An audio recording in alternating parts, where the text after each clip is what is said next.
আসসালামু আলাইকুম রহমতুল্লাহি ওবরকাতুহু। সম্মানিত দর্শক, ছোট্ট একটি খবর, কিন্তু খবরের নেপথ্যের যে কারণগুলো এবং খবরের যে পরবর্তী যে ভার্সন, আফটার ইফেক্ট, এটি রীতিমতো পিলে চমকানো। সেই কাহিনী আপনাদেরকে বলব। বেশ কয়েকটি ভিডিওতে আপনাদেরকে বলেছি নেপালের যে প্রধানমন্ত্রী বালেন্দ্র শাহদেব, তার সম্পর্কে। তিনি ক্ষমতা গ্রহণ করার পর একের পর এক আশ্চর্যজনক কাজ করে চলেছেন এবং আমাদের এই পাক ভারত উপমহাদেশে ঠিক বেশ কয়েকটি পদ, যেমন তামিলনাড়ুতে যিনি মুখ্যমন্ত্রী হলেন তিনি, পশ্চিমবঙ্গে যিনি মুখ্যমন্ত্রী হলেন তিনি, সঙ্গত কারণে এদেরকে নিয়ে বাংলাদেশে খুব আলোচনা হচ্ছে। আর বালেন্দ্র শাহদেব যিনি নেপালের প্রধানমন্ত্রী হলেন, তাকে নিয়ে আলোচনা হচ্ছে। তো ভারতের অন্যান্য যে সকল প্রদেশ, যেমন পশ্চিমবঙ্গ বা তামিলনাড়ু, খুবই গুরুত্বপূর্ণ, আসামও গুরুত্বপূর্ণ, কিন্তু যেহেতু সেটা একটা প্রদেশ, সেখানকার মুখ্যমন্ত্রী ইন্টারনালি পাওয়ারফুল হতে পারেন, কিন্তু আন্তর্জাতিকভাবে এক্সটার্নালি বা ইন্টারন্যাশনালি ওরকমভাবে গুরুত্বপূর্ণ নয়। কিন্তু নেপাল ছোট দেশ হওয়া সত্ত্বেও সেখানকার প্রধানমন্ত্রী বালেন্দ্র শাহদেব, তার যে কর্মকাণ্ড, এটি দেশের মধ্যে যেভাবে গুরুত্বপূর্ণ, আমাদের জন্য অনুকরণীয়, আবার সারা দুনিয়ার জন্য অনুকরণীয়। আপনারা জানেন যে বাংলাদেশে যে বিপ্লবটা হয়েছে, যেটিকে আমরা জুলাই আগস্ট বিপ্লব বলি বা জুলাই অভ্যুত্থান বলি বা ৩৬শে জুলাই বলি, আমাদের তরুণরা যেটাকে জেনজি বলা হয়, এই বিপ্লবের ধারক বাহক। আমাদের এই দেশের এই বিপ্লবটি মুখ থুবড়ে পড়েছে। এই বিপ্লবের বিপক্ষে বহু কথা বলা যাচ্ছে, আর বিপ্লবের যারা কুশীলব, যারা সামনে অগ্রসারীর যারা নেতৃবৃন্দ রয়েছেন, তারা আগের মতো আদরণীয় নন, গ্রহণীয় নন, এবং অনেককে এখন রীতিমতো ট্রলের শিকার হতে হচ্ছে।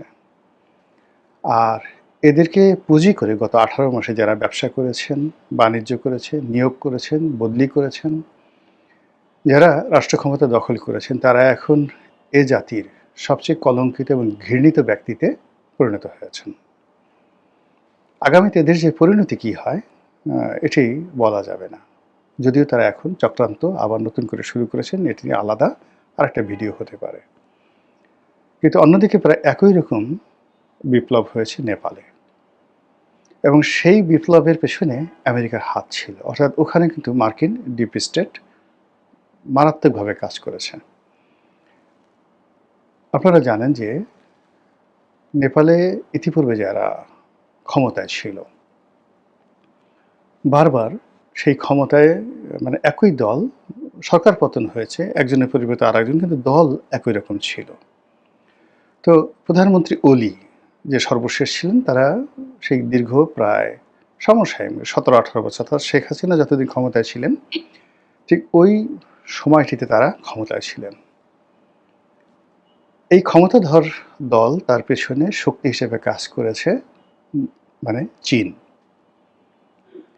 তো সেই চীনের কর্তৃত্ব থেকে নেপালকে বাঁচানোর জন্য সেখানে ভারতীয় কর্তৃপক্ষ এবং আমেরিকা যৌথভাবে সেখানে অপারেশন চালিয়েছে, এবং সেই অপারেশন, মানে সরকার যে বিদ্রোহী আন্দোলন, সেই আন্দোলনের সঙ্গে সেই অপারেশন, তাদের ডিপ স্টেট পলিসি, সেখানে সরকারের পতন ঘটিয়ে ফেলেছে। এখানে ঠিক বাংলাদেশে যা কিছু ঘটেছে, অর্থাৎ পাকিস্তান ইমরান খানের পতন, শ্রীলঙ্কাতে রাজা পাকসেদের পতন, এবং নেপালে এই অলির গভর্নমেন্টের পতন, আর বাংলাদেশ একই সূত্রে গাঁথা।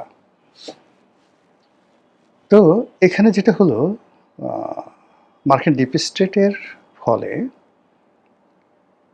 ইমরান খানের যে পরিণতি হয়েছে বা পাকিস্তানের যে রূপান্তর ঘটেছে, সেটা ওদের একটা স্ট্রং মিলিটারি এবং সিভিল সার্ভিস থাকার কারণে ওটা মানে বাংলাদেশের মতো ঘটনা পাকিস্তানে ঘটেনি। পাকিস্তান মোটামুটি এই ডিপ স্টেটের ইমরান খানের পতনের পর একটা যুদ্ধ করেছে ভারতের সাথে, কন্টিনিউয়াসলি তারা যুদ্ধ চালিয়ে যাচ্ছে আফগানিস্তানের সঙ্গে, আবার এর মধ্যে ইরানের সঙ্গেও কিন্তু কয়েক দফা তাদের এয়ার স্ট্রাইক হয়েছে। তারপরে তাদের অর্থনৈতিক সংকট, তেলের সংকট, হাজারো সংকটের মধ্যেও তারা এখন বিশ্বের দরবারে শুধুমাত্র মিলিটারি পাওয়ারের কারণে মাথা উঁচু করে দাঁড়িয়ে আছে। তাদের অসীম মনির যিনি আছেন তিনি এখন ইন্টারন্যাশনাল পার্সোনালিটি, প্রধানমন্ত্রী শাহবাজ শরীফ, বিরোধী দলীয় নেতা এবং যাকে বলা হয় সেনাপ্রধান, এই তিনজনকে নাকে দড়ি দিয়ে আমেরিকা ঘোরাচ্ছে। আর তারাও পাপেট ট্রুপে কখনো ইরানে, কখনো সৌদি আরবে, কখনো আমেরিকাতে তারা ঘোরাফেরা করছে, কিন্তু তাদের নিজেদের দেশের ভিতরের মোটামুটি তারা কিন্তু তাদের একটা কর্তৃত্ব বজায় রেখেছে। অন্যদিকে শ্রীলঙ্কা, তারা কিন্তু নিজেদের মতো করে ঘুরে দাঁড়িয়েছে। শ্রীলঙ্কা এবং মালদ্বীপ, শ্রীলঙ্কা এবং মালদ্বীপেও কিন্তু একইভাবে সরকারের পতন হয়েছে। আগের সরকার এবং নতুন সরকার আসছে চীনপন্থী সরকার। মায়ানমারের একই অবস্থা, মানে এর পুরো জায়গাতে, অর্থাৎ এখানে আমেরিকা পুরো রিজিয়নটাকে এলোমেলো করে দেওয়ার চেষ্টা করেছে, কিন্তু সব কিছুর মধ্যে চীনকে ধারণ করে যেভাবে মায়ানমার দাঁড়িয়ে আছে, মায়ানমারের জান্তা সরকার দাঁড়িয়ে আছে, এবং এই যে সেনাপ্রধান, মায়ানমারের সেনাপ্রধান, তিনি একটা নির্বাচন দিয়ে আবার সেই সিসির মতো করে তিনি ক্ষমতা দখল করলেন এবং চীনের কর্তৃত্ব প্রতিষ্ঠা করলেন। আরাকান আর্মি যেভাবে বাড়াবাড়ি করছিল সেই বাড়াবাড়িটা বন্ধ হয়ে গেছে। আর মালদ্বীপে একই অবস্থা, মৈত্র সরকার সেই অ্যাবসলিউটলি এতটা, মানে সেখানে চীনা প্রভাব যে নরেন্দ্র মোদী স্বয়ং ভ্রমণ করতে আসছেন, কিন্তু তিনি তখন চলে গেছেন দেশ ছেড়ে চীন ভ্রমণ করার জন্য। তো বুঝেন অপমান কাকে বলে। তো সেই দিক থেকে মার্কিন ডিপ স্টেট এবং ভারতের যে পলিসি, সেই পলিসির কারণে নেপালে এত বড় একটা বিপ্লব হলো, এবং সেই বিপ্লবের প্রেক্ষিতে জেনজির প্রতিনিধি রূপে বালেন্দ্র সাদেব ক্ষমতা আসলেন। ক্ষমতা এসে তিনি চীনকে ছেড়ে বা তার দেশের স্বার্থকে ছেড়ে বা দেশের যে প্রচলিত রাজনীতি রয়েছে সেই রাজনীতির যে ধারাবাহিকতা, কন্টিনিউশন, সেটা বাদ দিয়ে ভারতের দালালি করেননি। তিনি আমেরিকার সঙ্গে কোনো চুক্তি করেননি, বরং একটার পর একটা যে সিদ্ধান্ত নিচ্ছেন তাতে করে ভারত মনে করছে, আমেরিকা মনে করছে যে আগে যে অলির সরকার ছিল সেটাই ভালো ছিল। এবং আগের সরকার ভারতে বেশ কয়েকবার তাদের ভারতের সীমান্তে তারা গুলাগুলি করেছে, ভারতকে যুদ্ধের হুমকি দিয়েছে, ভারতের সাথে যুদ্ধ করবে, এবং ভারতের বেশ কিছু এলাকা তারা দখল করে নিয়ে সে প্রথমে আবার 15 দিন পরে সেটা ছেড়ে দিয়েছে, ভারতের সীমানার মধ্যে ঢুকে পড়েছিল।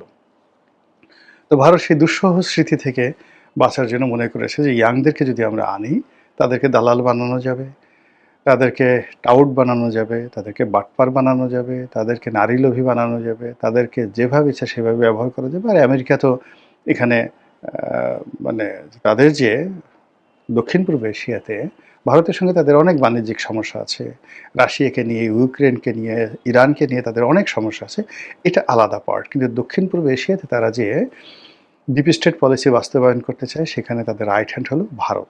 তাদের যে ইন্দো প্যাসিফিক যে চুক্তি রয়েছে সেটার যে বাস্তবায়ন সেটা তারা ভারতের মাধ্যমে করতে চায়, সরাসরি নিজেরা এখানে আসতে চায় না। তো সেক্ষেত্রে নেপালে তাদের যে স্বার্থ ছিল সেই স্বার্থ তারা এখন আদায় করার জন্য বাংলাদেশের মতো একটা গোলামির চুক্তি সেখানে করার জন্য, জেএনজিকে ভয় দেখার জন্য, তাদের দেশে ক্রাইসিস তৈরি করার জন্য প্রাণান্ত চেষ্টা ভারত এবং যাকে বলা হয় আমেরিকা করে গেছে বা করে চলেছে। কিন্তু আজকের দিন পর্যন্ত সেখানকার অভ্যন্তরীণ রাজনীতিতে, অর্থনীতিতে একটা ডট বসাতে পারেনি। বাংলাদেশে এই যে তেল নিয়ে একটা সমস্যা হলো, এটা তো বাংলাদেশে একেবারে স্পষ্ট ডিপ স্টেটের একটা চালাকি, মূলত বর্তমান সরকারকে ভয় দেখানোর জন্য, তাদেরকে এই চুক্তি বাস্তবায়নের জন্য। এই তেলের যখন ক্রাইসিস হচ্ছে সেই ক্রাইসিসের মধ্যে কিন্তু তারা এই বিমান কেনার চুক্তি করিয়ে নিয়েছে। আবার নির্বাচনের টোপ দিয়ে 12 তারিখে নির্বাচন হবে ফেব্রুয়ারি মাসের, 9 তারিখে তারা ইউনূসকে বলছে যে এটা করো, তারপরে বিএনপিকে বলেছে তোমরা ক্ষমতা যদি আসতে চাও এটা করো, সম্মতি দাও, জামাতকে বলেছে তোমরাও ক্ষমতায় আসবে, তোমরাও সম্মতি দাও।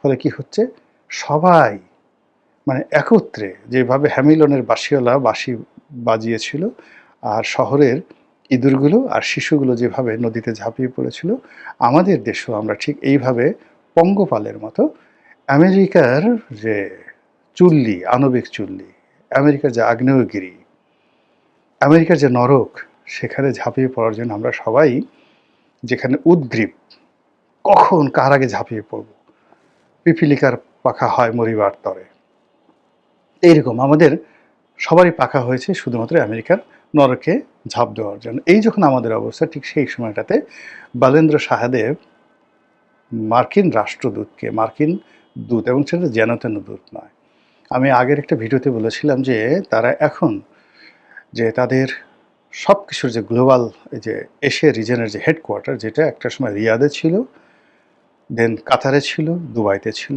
সিরিয়াতে ছিল, এই টোটালটা রিয়াদ থেকে নিয়ন্ত্রণ, এই হেডকোয়ার্টারটা এখন তারা নিয়ে আসছে দিল্লিতে।